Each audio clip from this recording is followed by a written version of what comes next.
In the last movie, we saw how we could amend older commits by crafting a new commit that would undo the changes from the previous commit. And we talked about how we could do that manually by just making the changes to the files, or by checking out a previous version of the file and then assembling that together so we could do a commit. But Git also gives us a helpful way when we really want to just undo the changes for a commit completely and totally. We can use the revert command. So let's take a look with git log. Here's the commit that we're talking about. This first one, rearrange the items to bring on an outdoor trip.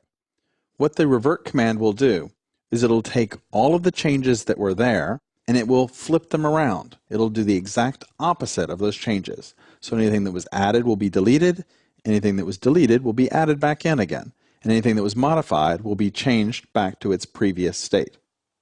It's going to be a complete mirror image of this commit. So in order to use it, it's real simple. We just have to grab part of the reference to it. Remember, we don't need the whole thing. I'm just going to copy it, and let's use git revert, and then I'm going to put in that SHA. Now this is going to do it all in one step for us. It's not going to assemble the commit and then wait for us. It's going to go ahead and make that commit. So I'm going to hit return. It's going to pop up with the chance for me to edit the commit message, and it's going to do that in TextMate for me. So it pops up and it says, all right, if you want to edit this message before I commit it, go ahead and do it now.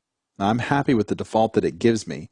Just lines 1, 2, and 3 are going to be part of the commit. All that commented out stuff is going to get ignored and not be part of my commit message. So I'm just going to say save and close, and then Git will go ahead and do its thing. It went ahead and made the complete commit. So I do git status. You can see my working directory is still clean, but git log, and you can see that it did make this new commit here, which reverts that old commit. And sure enough, if we go and we open up resources and take a peek at it, you'll see that down here, it's now put insect repellent sunglasses and sunscreen back at the bottom of the list. Now you can pass in the -n option with revert, and then it won't actually do the commit. It'll just stage it and then wait for you to actually do the commit yourself. It'll give you the chance to write your own message for it and also make any other modifications you might need to make. Now git revert works really well when things are simple. We're just making a simple change from A to B, and then we're going to switch it back from B back to A. But what if the changes are really complicated? What if in the meantime other things have changed? What if files have moved, perhaps? Things have been renamed. It might get a little harder to make an exact mirror image commit. Git's going to use a more complex set of rules for how to deal with those changes. And the set of rules that it's going to use is what we use for merging. Merging is a more advanced technique that we'll talk about a little later on.